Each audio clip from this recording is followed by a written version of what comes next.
Doctor, Suvarnaprashan दिल्यानंतर नेमका काय बदल जाणवतो आणि ते नेमकं किती वेळा द्यावं, असे प्रश्न अनेक पालक मला विचारतात. मग सुरुवातीला एक गोष्ट जाणून घ्यायला हवी की सुवर्णप्राशन ही कोणती जादूची गोळी नाहीये जी आज दिली आणि उद्या लगेच त्याचे परिणाम दिसतात. मग सुरुवातीला काय बदल दिसतात तर मुलांची भूक सुधारलेली दिसते, मुलांची झोप शांत होते, त्यांना वारंवार होणारा सर्दी खोकल्याचा जो त्रास आहे तो कमी झालेला दिसतो. आणि हो, काही पालक मुलांच्या वर्तनात देखील सुधारणा झालेली अनुभवतात.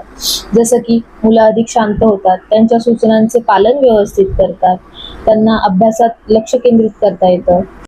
पण लगेच स्मरणशक्ती आणि एकाग्रतेत मोठा बदल जाणवत नाही, कारण सुवर्णप्राशन ही एक रसायन चिकित्सा आहे.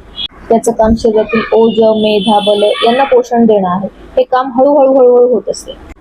आता एक महत्वाचा प्रश्न, सुवर्णप्राशन एकदाच दिलं तर ते पुरेसं असतं का?